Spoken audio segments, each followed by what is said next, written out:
Cette émission est dédiée pour l'élévation de l'âme d'Alice Aïcha Bat Rachel.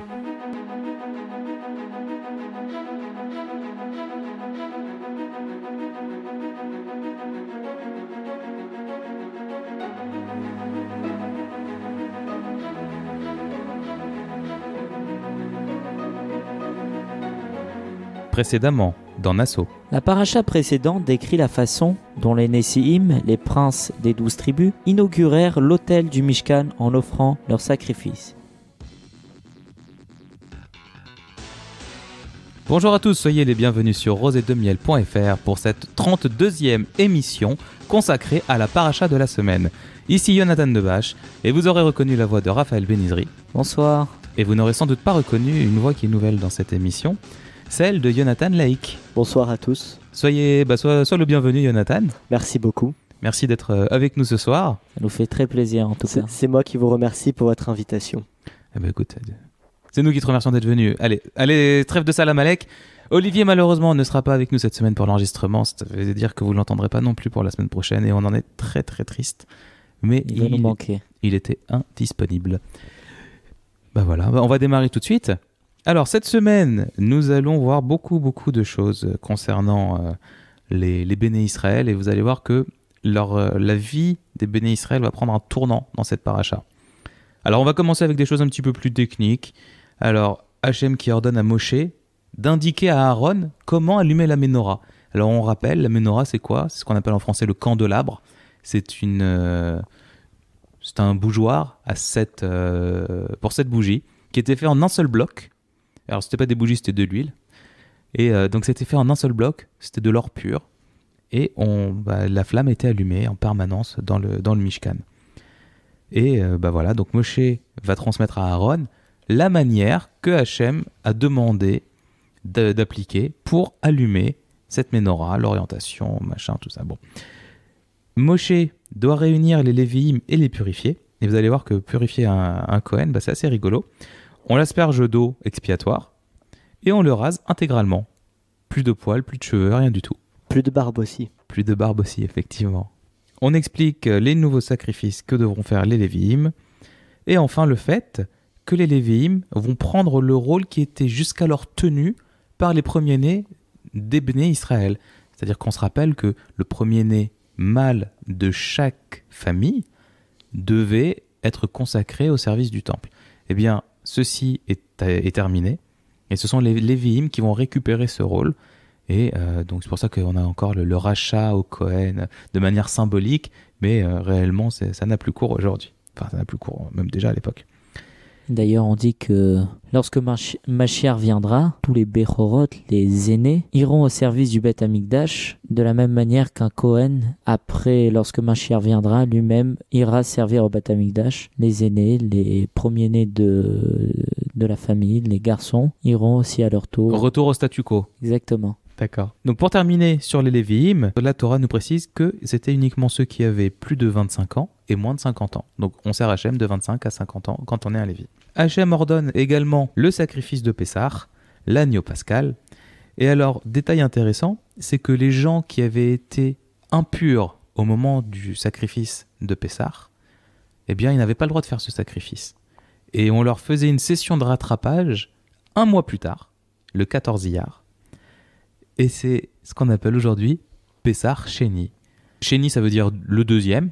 Et d'ailleurs, le jour de Pessah Sheni, on a l'habitude de manger un petit peu de matzah pour marquer le coup, même si on n'est plus concerné ni par le Korban Pessah, ni par le sacrifice pascal, ni par par Pessah Sheni réellement. On apprend également que le jour, il y avait une nuée autour du Mishkan.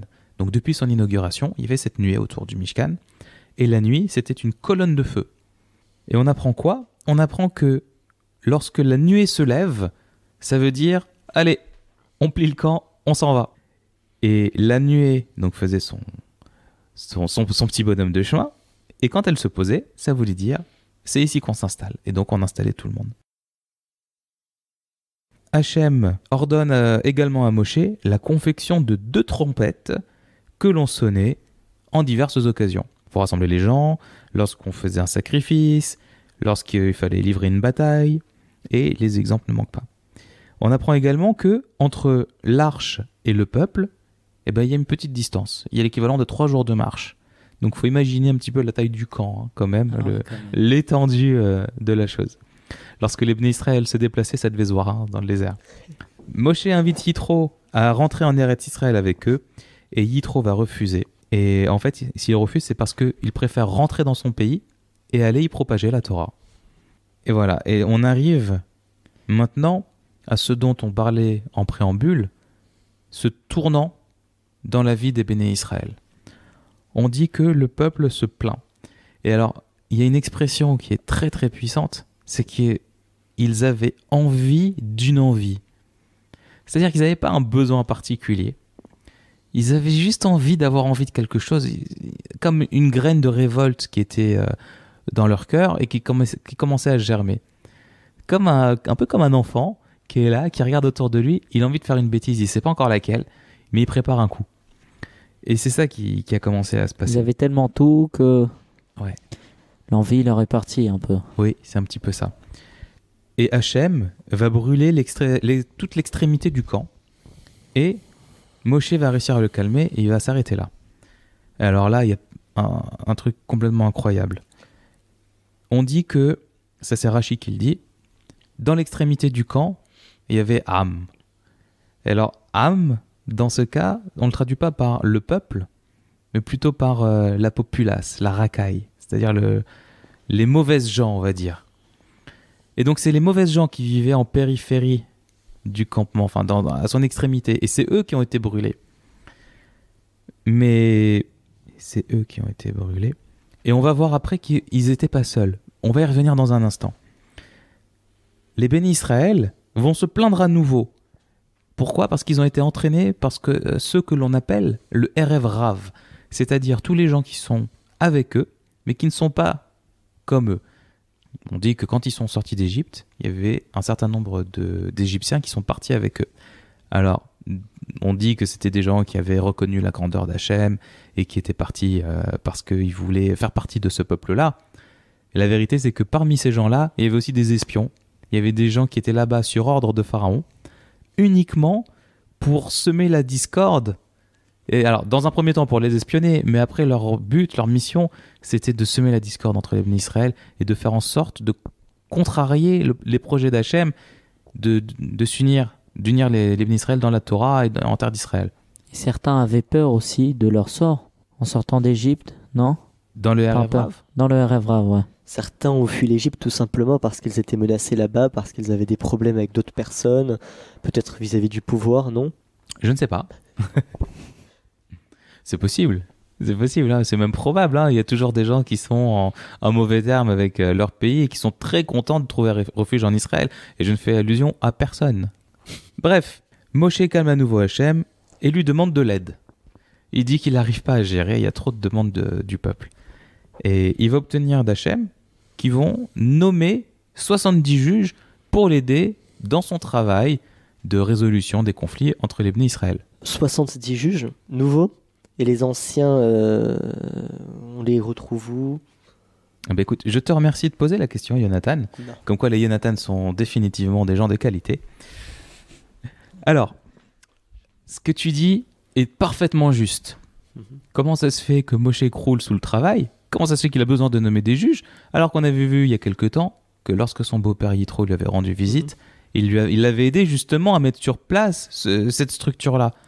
Ils sont passés où tous ces gens-là ? Alors, on a une explication qui est incroyable. Figurez-vous que ces juges, ils étaient dans l'extrémité lorsque Hachem l'a détruite. Tous. Ils sont tous morts là-bas. Alors, il y a une explication directe et une explication indirecte, comme toujours dans la Torah. On va dire qu'il y a le moment où la personne elle est condamnée et il y a ce qui va faire que la sentence va s'appliquer. Le moment où la personne elle est condamnée, c'était quoi ? Ça remonte à l'époque où Moshe était parti en Égypte avec Aaron pour faire sortir les bénis Israël. Et à ce moment-là, il s'était adressé à tous les chefs de tribu, aux juges de l'époque, et il les avait entraînés avec lui pour aller voir Pharaon et dire « On veut partir maintenant, c'est la volonté d'Hachem, laisse-nous partir ». Et au fur et à mesure qu'ils se sont rapprochés du palais de Pharaon, Ils se sont tous dégonflés, on va dire. Et ils l'ont abandonné. Et du coup, Moshe s'est retrouvé seul avec Aaron devant Pharaon, alors qu'il devait, il devait y aller avec toute une bande, et finalement, il se retrouve à 2. Et à cause de ça, ils vont être punis. À cause de ça, il y a un décret qui tombe sur eux, qui dit que ils mourront, ils devront pour expier ce péché. Autre élément maintenant, et encore plus fort, lorsque on est dans une situation confortable, c'est très facile de laisser l'autre dans sa misère. C'est-à-dire qu'aujourd'hui, pour reprendre un exemple qui nous est plus proche, on habite en région parisienne, il y a des endroits, ce qu'on appelle des cités, et dans lesquels il y a des gens qui vivent très mal, il y a des gens qui ont des problèmes. Mais c'est des gens qu'on trouve aussi dangereux, par certains côtés. Pas tous, bien entendu, mais il y a des endroits où on n'a pas envie d'aller parce qu'on a peur pour nous, parce qu'on n'a pas envie de subir une mauvaise influence. Bon. Imaginons maintenant, dans un peuple, comme le peuple hébreu, lorsqu'ils étaient sortis d'Égypte, le comportement qu'ils pouvaient avoir les uns par rapport aux autres. Donc il y avait ces racailles d'un côté, et il y avait les justes de l'autre. Et quelque part, les justes, ils ont dit, attends, moi je ne veux pas être associé à leur comportement, qu'ils restent dans leur coin, qu'ils fassent ce qu'ils font, moi je ne suis pas associé à ça. Oui, mais t'as oublié quelque chose. Am Echad, on est un seul peuple. Le sort de ton frère juif, il peut pas te laisser indifférent. C'est ce qu'on appelle la sinatrinam, la haine gratuite, on en a déjà parlé à plusieurs reprises. Regarder l'autre sombrer dans la déchéance et ne pas lui venir en aide, c'est une faute. C'est non-assistance à personne en danger, et même si le danger, c'est pas un glaive qui est sur le point de s'abattre sur lui, même si le danger, c'est simplement une déchéance, un rejet, et qu'on le voit, on voit qu'il est sur la mauvaise pente. Et le fait qu'il les ait laissés et qu'il se soit dissocié d'eux, eh bien c'est ça qui les a condamnés. C'est ça qui a fait que la sentence elle a été appliquée. Et c'est pour ça que Moshe n'avait plus de juge sur qui s'appuyer.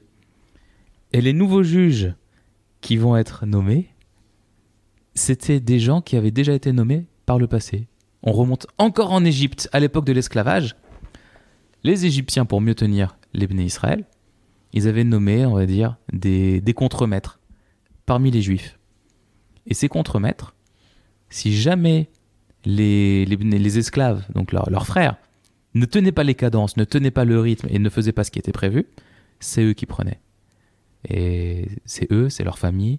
C'était un moyen de pression extrêmement fort qu'ils avaient pour les soumettre et pour mettre la pression sur les esclaves. Et bien entendu, ils leur demandaient trop par rapport à ce qui était possible. Et bien entendu, les contremaîtres avaient un choix à faire. Soit ils couvraient leurs frères, soit ils les trahissaient. Et les juges qui vont être nommés maintenant dans cette paracha, ils ont tous couvert leurs frères.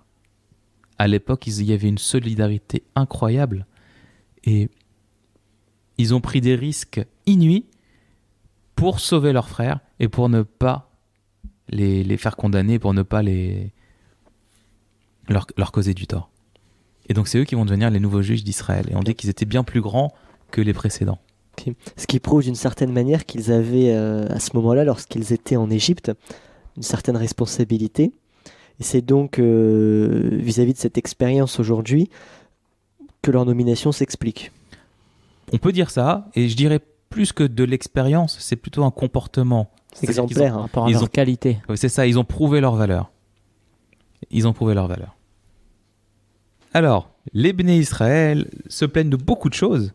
Voilà, donc les Béné Israël, entre autres choses, réclament à manger de la viande. Ils se souviennent du bon poisson qu'on leur servait en Égypte, de la viande et de la pastèque. Et ils en ont assez de la manne. Et d'ailleurs, il y a des commentaires qui disent que finalement, l'histoire de la manne, c'est quoi ? La manne, c'est une source de nourriture extraordinaire. Elle prend le goût que tu veux. Qu'est-ce que tu veux de meilleur que ça ? T'as pas besoin de faire pousser les choses. T'as pas besoin de les cueillir, t'as pas besoin de les préparer. Tu prends, tu manges, et c'est dans la bouche ce que tu as envie de manger. Le vrai problème de la manne, c'était qu'elle impliquait une soumission totale à Hachem. Et ils n'ont pas réussi à le supporter, pas tous en tout cas. Et surtout, il n'y a pas vraiment d'apparence physique. C'est-à-dire, c'est un peu dur de manger quelque chose lorsqu'on ne voit pas vraiment C'est vrai. l'aspect de l'aliment. Alors, ce que tu dis est vrai. Il y avait un aspect un petit peu présentation. C'est vrai que la manne, ça se présentait comme des grains, comme des graines, et que, on va dire que c'est sûrement moins appétissant que de la vraie nourriture. Ceci dit, c'était pas la raison pour laquelle ils ont demandé autre chose. Qui plus est, ils avaient des choses dans le désert. Ils avaient du bétail avec eux. Ils pouvaient, alors des fois, ils pouvaient rester que quelques jours sur place avant de déménager, mais ils sont déjà restés 1 mois, 1 an. Donc, ils avaient d'autres sources d'approvisionnement. Mais tout ça dépendait d'Hachem. Et le vrai problème était celui-là, c'est que la manne, eh bien, tu te lèves le matin, elle est devant ta tente. Alors, selon ton comportement, elle va être plus ou moins loin. Tu vas devoir marcher plus ou moins longtemps. Mais c'est Hachem qui va te l'envoyer. Ça veut dire que le soir, quand tu vas te coucher, il faut que tu aies assez de foi pour te dire « Je n'ai pas besoin de m'inquiéter pour ma nourriture, parce que demain matin, quand je vais me lever, elle sera là. » Et c'était cette soumission qu'ils n'ont pas supportée. Et ils vont réclamer de la viande. Et Hachem va dire « Ah, vous voulez de la viande ? Je vais vous en donner tellement que vous ne la supporterez plus. » Et on dit qu'il y a un vent qui s'est levé comme ça sur le désert et qui a emmené des cailles, donc des petits oiseaux qui sont très appréciés des gourmets, paraît-il. Et les bénis Israël ont commencé à manger, pas tous. Ils se gavent de ces cailles. Hachem se met en colère et tous ceux qui ont mangé de la viande, ils en mouraient. À plus ou moins court terme. Mais celui qui mangeait de ces cailles, il savait qu'à un moment ou à un autre, il allait en mourir. On voit que même dans le permis, il y a des limites à fixer. Ouais, on dit qu'ils avaient encore les morceaux de chair entre les dents, que c'était fini. Très bien. Bon, bref. Fin de la paracha, ou presque. Tu voulais dire quelque chose ? Oui, c'était juste, à la limite, la solution, c'était tout simplement d'utiliser la manne et de lui donner un coup de caille. Pour ceux qui en avaient envie et qui avaient en même temps confiance en Hachem. Oui, pourquoi pas. Pourquoi pas. Voilà, allez, dernière partie de la paracha. Myriam fait du Lachon Hara contre Moshe. On dit qu'elle le fait devant Hachem et devant Aaron. Et alors, on va reparler du Lachon Hara dans la prochaine paracha. Mais là, c'était une remarque constructive. Et pour ça, et on dit que son frère s'était même pas offusqué de ce qu'elle avait dit. Hein. C'était même pas qu'elle avait vexé Moshe ni rien. Mais pour ça, elle va être frappée de lèpre. Aaron va demander à son frère Moshe de prier Hachem pour que Myriam guérisse. Il s'exécute et Myriam guérit. Alors on voit que, donc, comme tu l'as si bien dit, Aaron et Myriam ont été touchés par la lèpre. Aaron aussi ? Oui, Aaron aussi. Ah, je l'ignorais. Merci pour cette info. Et donc, Aaron a été touché par la lèpre, mais que quelques instants. Et donc, sa sœur Myriam a été touchée bien plus longtemps. Et rien que le fait que Aaron voie sa sœur souffrir comme ça, c'était une très grande souffrance pour lui. Et donc, il priait pour Hachem. Il priait à Hachem pour la guérison de sa sœur. Moshe aussi a beaucoup prié. Et d'ailleurs, on nous dit que Myriam, en principe, elle devrait rester elle aurait dû rester toute sa vie, à vie, lépreuse. Car elle était proche du Cohen, qui était en ce moment-là Aaron. Et donc, il y a un enseignement qui nous dit que un Cohen ne peut rendre pur un proche à lui. Ah, donc personne n'aurait pu finalement l'aider. Enfin, exactement, puisque tous les Kohanim viennent de Aaron, Moshe. Et donc finalement, c'est tous des frères et sœurs, de la famille, donc c'était pas possible. Et voilà, on voit aussi que Myriam devait à la base être exclue du camp 2 semaines, et finalement elle n'a été exclue qu'1 semaine. Alors ici, en vérité, c'est un peu le mérite qu'elle a eu, puisque lorsque Moshe a été dans le Nil, on voit que Myriam a suivi un peu Moshe, et elle voulait voir qu'allait-il s'assurer qu'il serait en sécurité. Exactement. Et donc elle est restée, je crois, juste un quart d'heure près du berceau, voir ce qu'allait devenir Moshe. Et donc et par ce mérite-là, Hachem a fait que finalement elle ne reste qu'1 semaine, et non 2 semaines.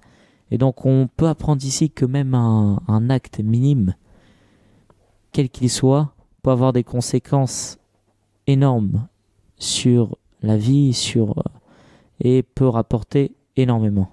Razak, et ce sera presque le mot de la fin, puisque nous avions une question d'un auditeur ou d'une auditrice, on ne sait toujours pas qui c'est, mais j'ai envie de dire c'est pas très important, qui nous avait demandé la dernière fois par rapport aux magiciens de Pharaon, aux sorciers de Pharaon, comment ça se fait qu'Hachem les avait laissés avoir de tels pouvoirs. Il se trouve que j'avais mal compris la question. La question n'était pas d'ordre philosophique, dans le sens pourquoi Hachem les a laissés, comment ça se fait qu'il ait pu laisser faire ça. La question était d'ordre technique. C'était, mais comment est-ce que eux ont pu avoir accès à ces connaissances? De qui est-ce qu'ils les tenaient? Est-ce qu'ils les ont découverts par hasard?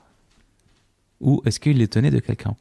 Et dans la mesure où ici nous étions incapables d'apporter une réponse satisfaisante à cette question, je suis parti sur le terrain et j'ai posé la question à Rav Dan Mimran du Kollel de Créteil et je vais vous faire écouter immédiatement ce qu'il en a dit.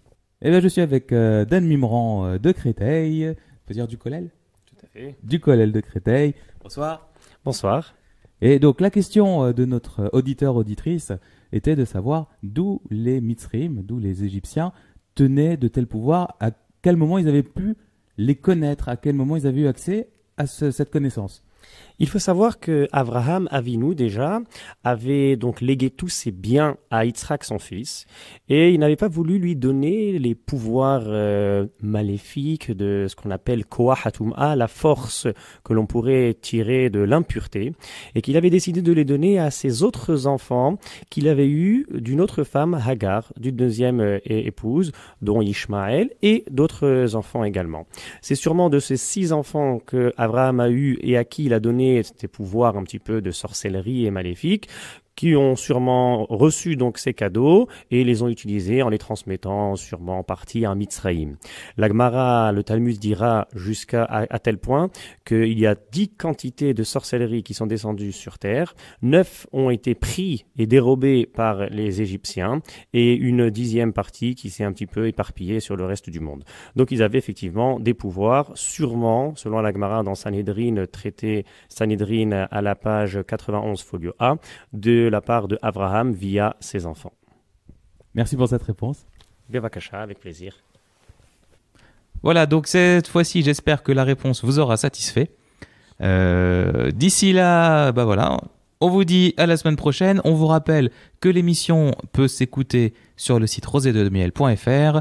Vous pouvez également nous retrouver sur YouTube, sur Facebook, sur Twitter et quoi d'autre? Ah oui, sur iTunes. Ou sur, si vous avez iTunes, oui. Alors, ce qui est pratique, c'est que tu t'inscris sur iTunes et donc après, automatiquement et gratuitement, tu as le podcast qui se télécharge directement sur ton iPhone. Donc, tu es dans le métro, tu peux l'écouter, tu n'as pas besoin d'Internet, c'est gratuit et c'est bon pour l'âme. Magnifique. Et autre chose, c'est que c'est pas que sur iTunes, ça marche aussi pour les téléphones Android, pour les téléphones Windows, enfin... BlackBerry. Pour les BlackBerry, il y a sûrement une application podcast. Ne me demandez pas lesquelles, je ne connais pas. On a un tutoriel pour écouter les podcasts sur Android. Un jour, Blinéder, je mettrai le tutoriel en ligne pour vous montrer à quel point c'est simple, facile et rapide. D'ici là, eh bien écoutez, on vous souhaite un bon Shabbat, de bonnes fêtes de Shavuot. Ah bah non, c'est passé Shavuot. Il y a 2 semaines. Oui, c'est-à-dire qu'au moment où on enregistre, Shavuot n'est pas encore passé. Mais voilà, allez, on espère que vous aurez passé de bonnes fêtes de Shavuot d'ici là, et on vous dit à très bientôt. À très bientôt, au revoir. À très bientôt.